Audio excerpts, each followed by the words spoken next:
The one most common denominator of recruits for ISIS are boys and girls with minimal or no father involvement.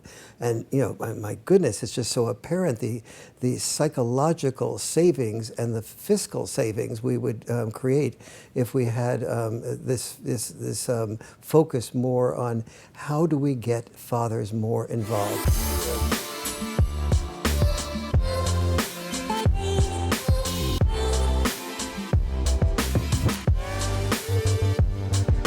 Dr. Farrell, thanks for sitting down with us. You have proposed what is both a radical and controversial theory, but also just like complete common sense to me when it comes to figuring out why so many of our young men are involved in mass shootings. Tell me what your theory is. Well, what I've looked at is the people who are involved in mass shootings, particularly the more complex ones, like when 8 or more people are killed. 26 out of the last 28 mass shootings where 8 or more people were killed, the boy who did the killing had minimal or no father involvement, almost always from a broken family. So both the school shooters and the mass shooters, they had this common denominator of minimal amount of father involvement. And then I looked at the ISIS recruits, studies of ISIS recruits. The initial studies didn't even ask the question about father involvement, but it was brought up by the boys so frequently that the sociologists went back and asked the question more systematically and found that not only were the boys who were being recruited for ISIS had a lack of father involvement, but also the girls who were recruited in much smaller numbers for ISIS had a lack of father involvement, and that the one most common denominator of recruits for ISIS are boys and girls with minimal or no father involvement. And my goodness, it's just so apparent the psychological savings and the fiscal savings we would create if we had this focus more on how do we get fathers more involved and what do they contribute that we don't know about. And so those are so important.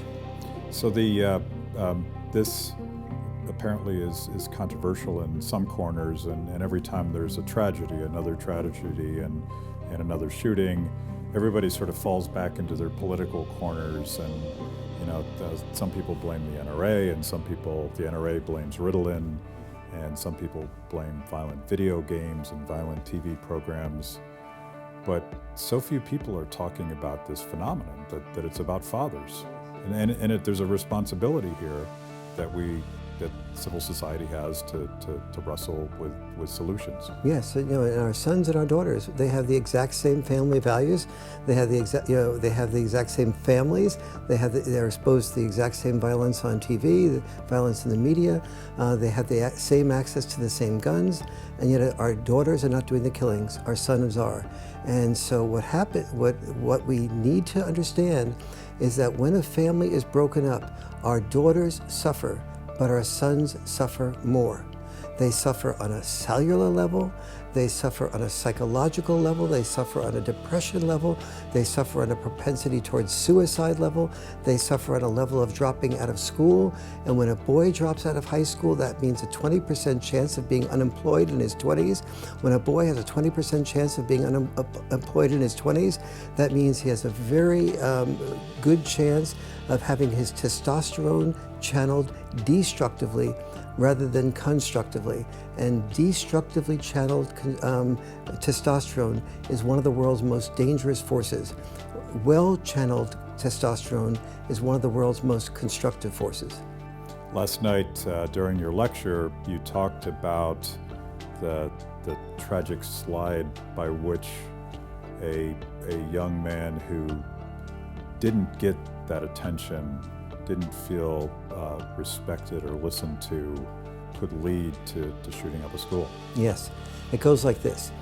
When dads are involved, they tend to be much more likely to set boundaries and enforce boundaries, mostly enforce boundaries. And they're able to do that in part because they bond with the children. They bond with the children by doing things like roughhousing. So the children want more of dad and excitement with dad. So as a result of that excitement that they want more of, the dad can say, you can't get to bed, you can't have any more roughhousing until you get all your chores done, all your homework done, etc. And so the children learn to focus on getting their chores done and getting their homework done.